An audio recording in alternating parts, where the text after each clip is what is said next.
Hi everyone, and welcome to the Tea with Intuitives podcast. I'm Meli Guidance, and if you don't know me, I am a past life psychic, a certified Akashic Records reader, and a channeling coach. Today, we're having a special holiday episode, hence the reindeer antlers I'm wearing here. And I'm going to explain how different soul types act and react during the holiday gatherings. But before going any further, I want to share with you my new holiday tea recipe. So I call it the Mocha Nug. And what I do is that I mix a vegan nut nug. So that's, entirely vegan, organic, blah, blah, blah. And I mix that with an organic sugar-free mocha protein powder. It's from Superfoods, by the way, if you know that company. So I'm mixing like Company Bloom and Superfood together, and I'm basically getting a vegan eggnog with hints of caffeine for a little kick at the beginning of my day. Not much caffeine because there's so little in their mix, and I'm just having half a teaspoon in it, but it's really great. I love it.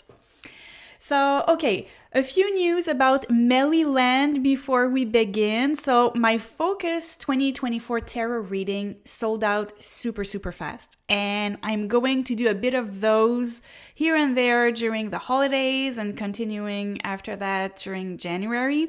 And by the way, if you didn't get a chance to book a Focus 2024 reading and you still want to know what's in store for you in 2024, you can always get my Meet Your Oracle guided journey, where I get you to an energetic space that allows you to connect with your oracle and get guidance for the next 12 months. So I'm going to leave the link for this in the show notes. And remember, podcast listeners always get 10% off with the promo code podcast10.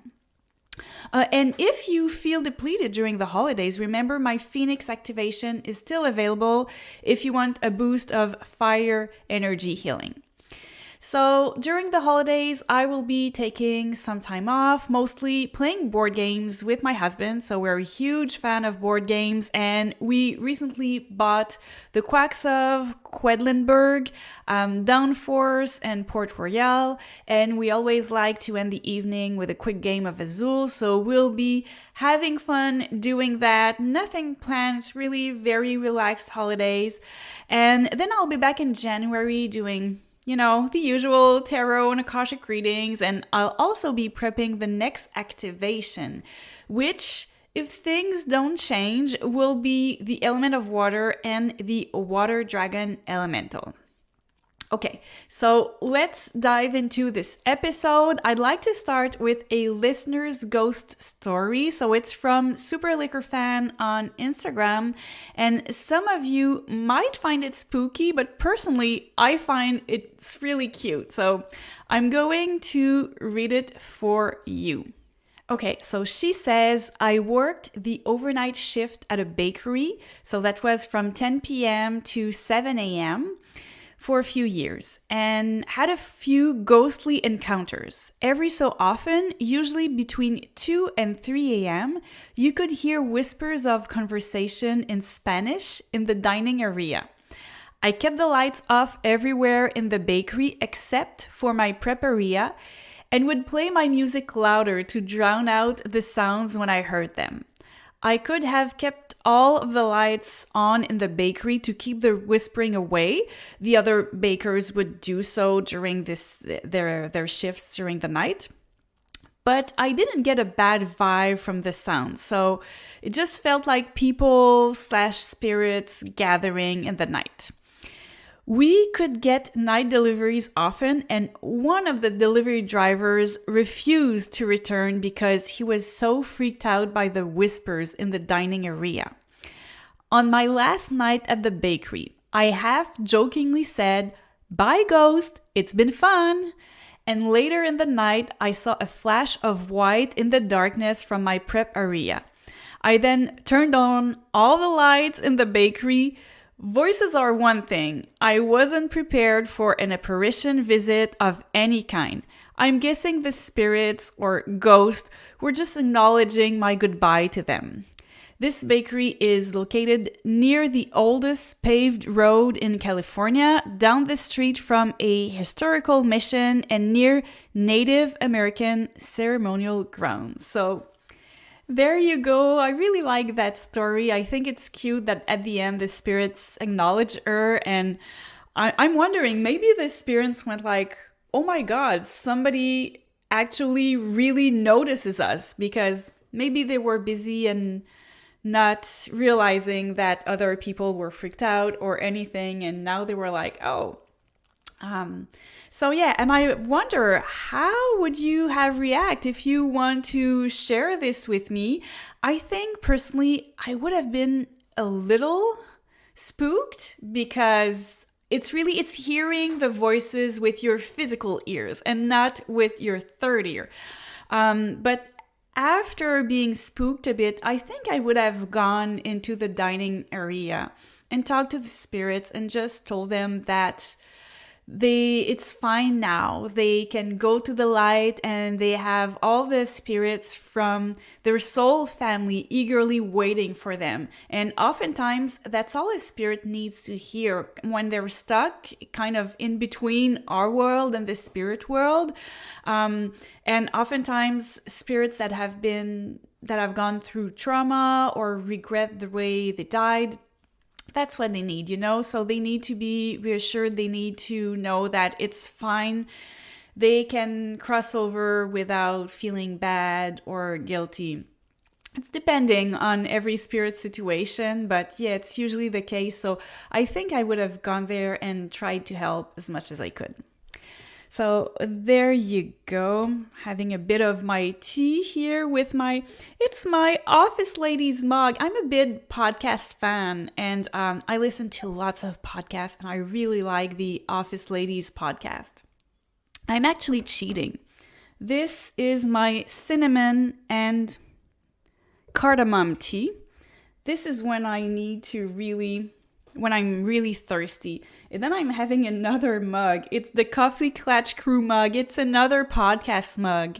They're actually friends. They're having a podcast, and they are reviewing TV shows and movies. So I'm really into podcasts about TV shows, movies, lots of podcasts with comedians, stand-up comedians. So yeah, if you ever need a podcast recommendation, email me, DM me. I love to share that. TV shows, movie recommendations. I really like to share those.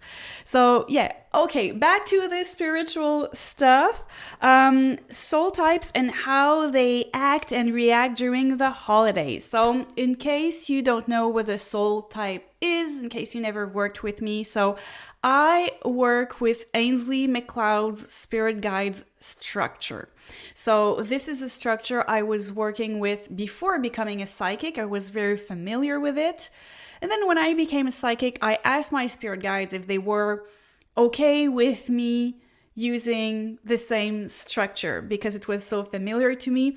And they agreed, and they do, but it's funny because sometimes they use different words, but all in all, it comes back to all the same thing. And also, by the way, I did get readings from Ainslie MacLeod. I got 4 readings from him. If you don't know him, he's pretty well known right now because he's been on Oprah and Ellen. He's written books, so he's a past life psychic. That's his specialty. And after I read his book, that's really what prompted me to go and contact my spirit guides. Never thought I would myself become a past life psychic. It was not the goal. I just wanted that connection. But yeah, that's what happened. So there are 10 soul types. And depending on your soul type, you're going to view the world through a different lens. And you're going to have, it's pretty much, your soul type is pretty much your personality.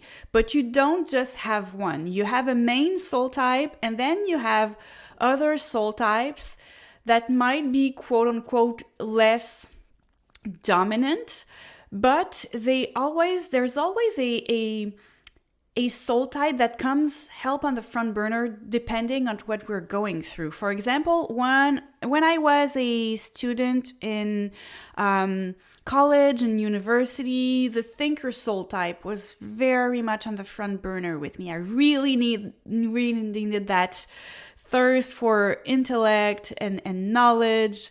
And so my main soul type is the spiritualist soul type, which is always there looking for deep meaning. So that's always there with me. But so depending on what you're going through, different soul types come on the front burner. So all in all, there are 10 soul types, and you can have easily 6, 7, or 8 soul types, and you kind of have that in the mix, making your personality. I'm going to list the soul types for you, and then we're going to go one by one, and I'll tell you what kind of person you can be during the holidays with these soul types. So you have the spiritualist soul type, the creator soul type, you have the performer soul type, the thinker, the caregiver. That one, my spirit guides often call it the healer soul type. You have the helper, the educator, the hunter soul type, and the transformer soul type. Okay, so first I'm going to start with the spiritualist soul type, because I would say 95 to 98% of old souls and of my clients have the spiritualist soul type as their main soul type. And when you have this soul type, you really want to work hard on personal development. Spirituality is at the forefront. You want things to have deep meaning in your life. And oftentimes you can get very frustrated when things don't have any meaning and it's not going anywhere.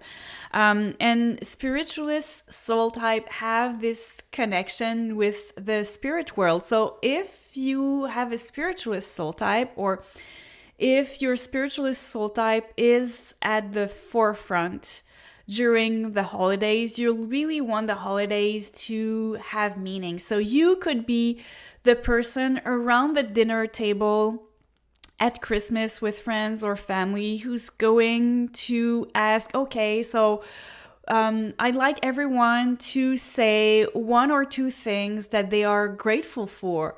Or you might like to reflect on the growth that you have, and you might want to share what you would like for you and for the world for 2024. So oftentimes spiritualists have a heart chakra that has a tendency to be very much open. Not always, because we've gone through a lot of trauma when we're old souls, but that happens a lot.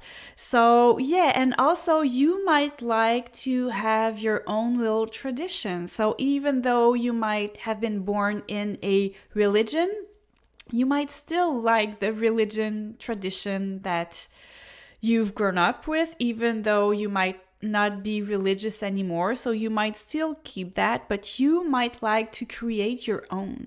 Because as I said, everything needs to have a meaning. So you might want to have your own little tradition that resonates for you and for your situation and for your family. Okay, so moving on, I want to tackle the creator soul type. Creator soul types, I mean, they are creative. You can be someone who's very much into painting. It can be music, arts and craft. It can be through food. So if you're a big creator soul type and you like cooking, you are thriving during the holidays because you like to make, those kind of, I think it's taking broccoli and making a broccoli Christmas tree on a plate. So you're using broccolis and you're using cherry tomatoes half cut to do the little Christmas ornaments in the tree. So you might be very much into that. So either you really like to cook and to bake, or not really, but you're more like arts and craft and you're having fun. It's very creative. You might be the person who likes to decorate, who likes to have a theme for everyone.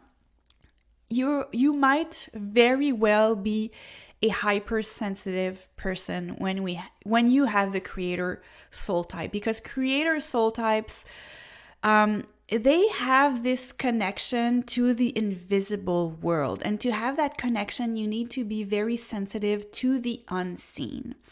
The unseen is also everything that is nonverbal. And so in gatherings, you might be very sensitive to other people's energy. You might be able to spot very easily someone who isn't feeling good, who doesn't have their needs met.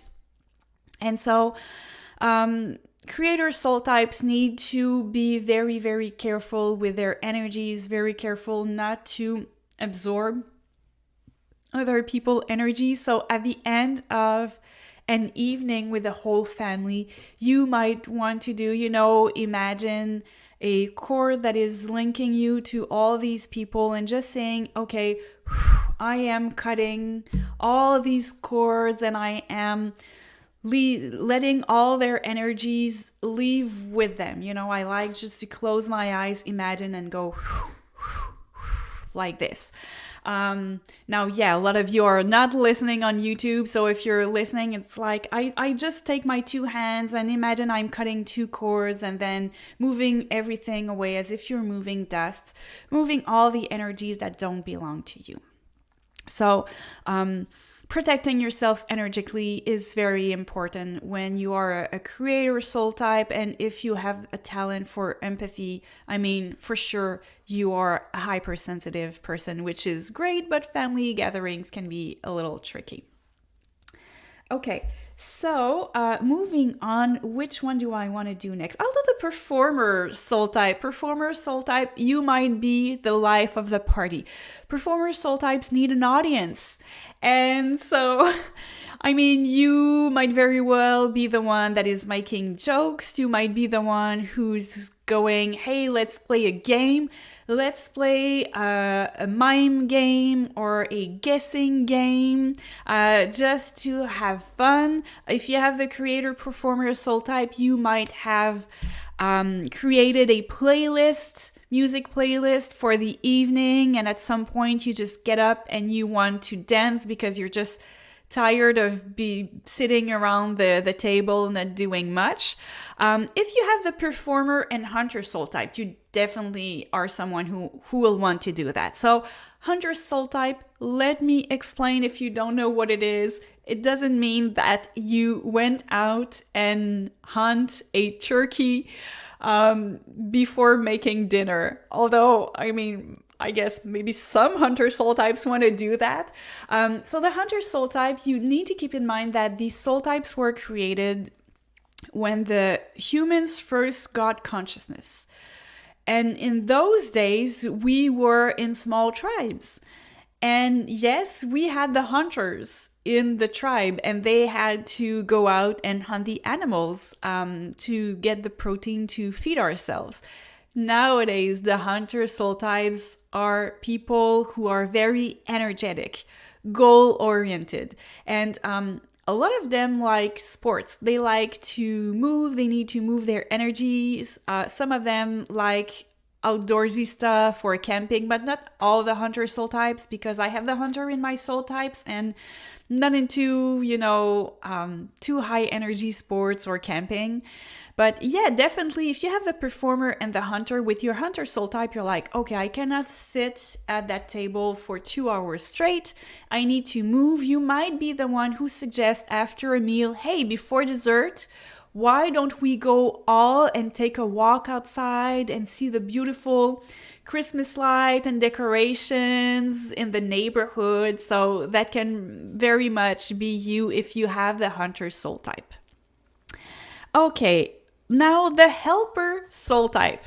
There is an example that I often give my clients when I do life plan readings and I see that they have the helper soul type. It's that if you are at a dinner table, a family gathering, and you see that people are starting to finish their meal, you don't wait to be asked anything. You just get up and ask people, are you done? And you take the plates and you start washing the dishes, and you're not even the host, but it's a reflex for you.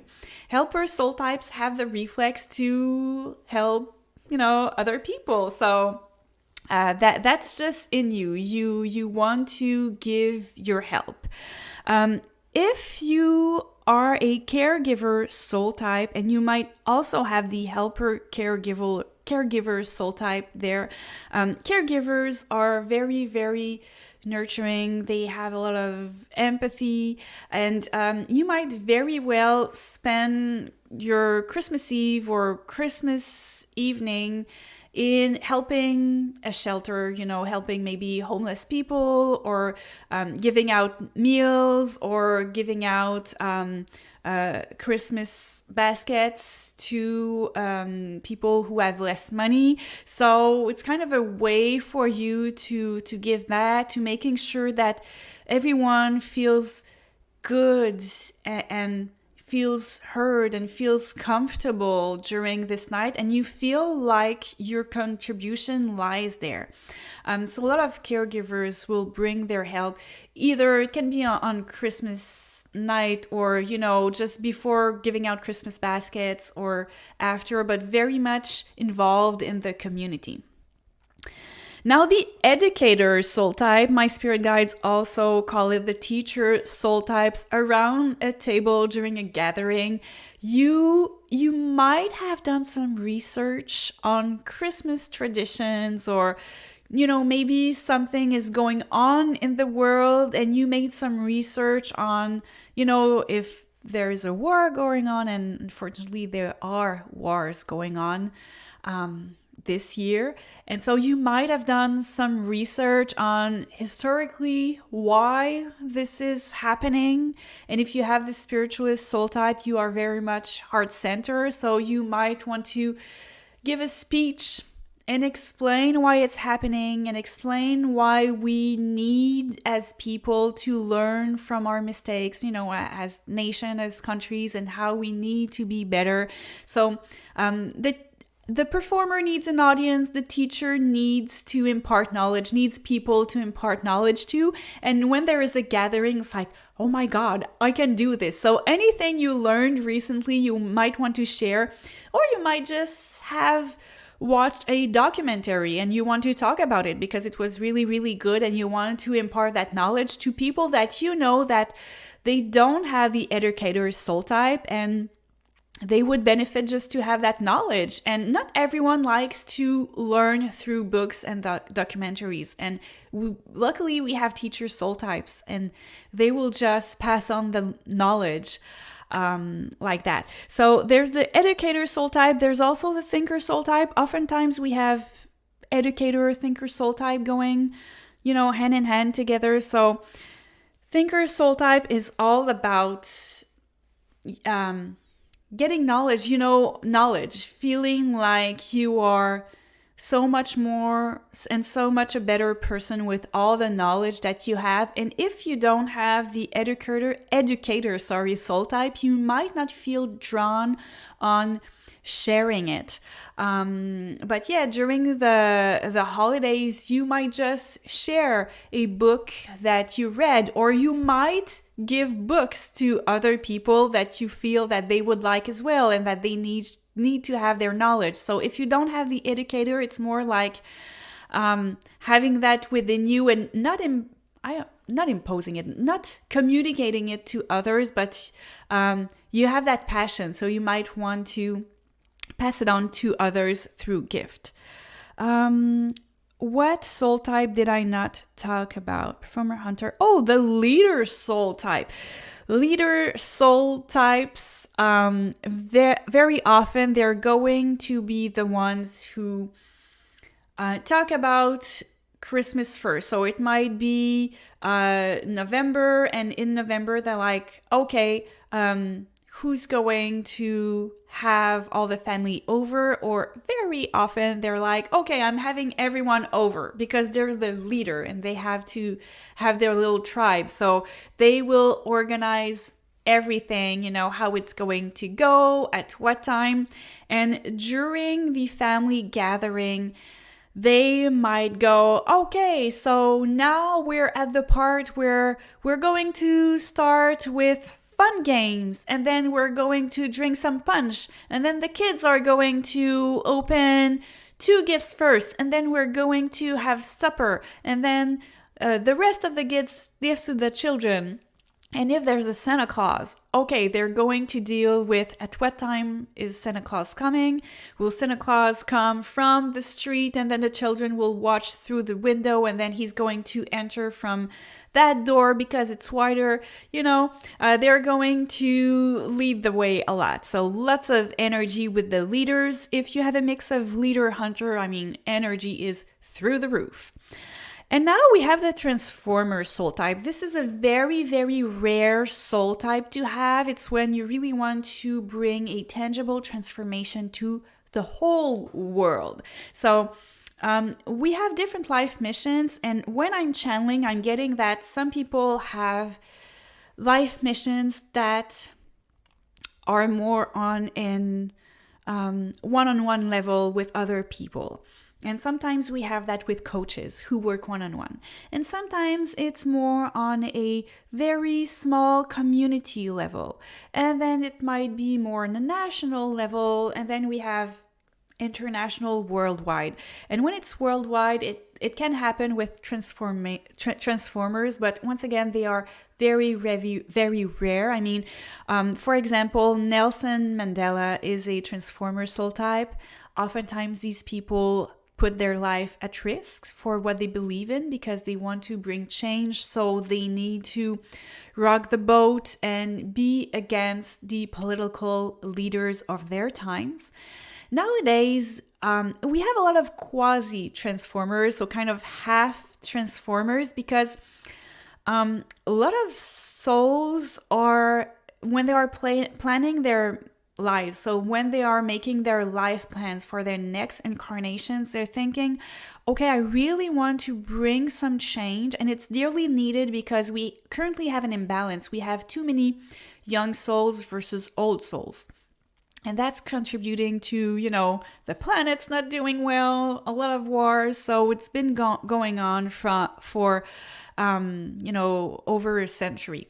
So there's an imbalance that the spirit guides are working on. But because of that imbalance, spirits that are finishing their level 10, they know it will probably be their last incarnation, that they want to go out with a bang. They're thinking, maybe I don't want to put my life at risks, because if I get to live longer and to advocate longer, then I can make a more important change. So nowadays, as a quasi-transformer, the one that comes to my mind is Greta Thunberg. She's a quasi-transformer. So, just giving you the name, you get it. It's advocating for what's right, for the needed change, for what's best for everyone in the world. So you're not thinking in an individualistic way. It's very altruistic. It's not me. It's we as not a nation, as people of the world, of the planet. This is what we need. So if you have the quasi-transformer in your soul types, you might very well be talking about social causes around the table at supper, and you might also very well be engaged in manifestations over the holidays, or any kind of community social work that you can do to help, especially the quasi-transformers that are really, really busy with work and now they get time off during the holidays. They are so focused on changing the world because most of them are probably living their last incarnations, right? We never know until we die and we go back to the astral plane and we do our life reviews, but it's like oftentimes it's like 90% sure that it's going to go well and it's your last incarnation. So since it's their last incarnation, they really want to bring change as much as they can. So even though it's the holidays, and they might not be working at their jobs, but they're still very much active in all kinds of community social activities, to bring more awareness to different causes. So there you go. I hope that you enjoyed this deep dive into, well, not super deep dive into soul types, but soul types during the holidays. If you're curious to know more about soul types, if you're curious to know what your soul type is, so what you can do is you can go check out Ainslie MacLeod's website. I'm going to put the link in the show notes. He has a quiz, and the quiz is, it's not 100% accurate, but in my case, before I had my reading with Ainslie, it was like 95% accurate, I think. And there were some little changes, subtleties that I didn't get. So first reading I had with Ainslie, I asked about my soul types because I wasn't working as a psychic yet. I wasn't realizing I was psychic yet when I had my first reading with Ainslie. Since then, things have changed, so you can go and do the quiz. Of course, Ainslie MacLeod offers reading where he can tell you your soul type, but he's very, very busy. And it's oftentimes taking 6 to 12 months to get a reading with him. You can also check out my schedule. I do tell you what your soul type is when you get a life plan reading. So the life plan reading is where I take a look at everything that your soul decided when they made your life plan. So your soul age, your soul type, your life missions. I'm blanking here, but you can check it out if you're interested. So there's a way of knowing which soul type you are, but just by listening to this podcast and having me explaining how you can act and react during the holidays depending on your soul type, I'm pretty sure that you went, oh yes, that is so me, that is so me. So you get kind of a glimpse at what your soul types can be. Okay, so thank you very much, everyone, for listening to the Tea with Intuitives podcast. I'm wishing you a wonderful holiday season. Remember to keep your heart chakras open during the holiday season. I know it's not always the most gentle and obvious season. For many of you, it can be hard. So just keep in mind, keep your heart chakra open. And talking about keeping the heart chakra open, if you want to share your love for this podcast, remember to subscribe, rate, review. That helps us. I mean, we live in the matrix. There are algorithms, so the more we have likes and reviews, the more this podcast can get known to other old souls who are in search of answers and in search of a community. So there you go. Once again, thank you so much, everyone, for being here, and I'll see you in 2024. Bye.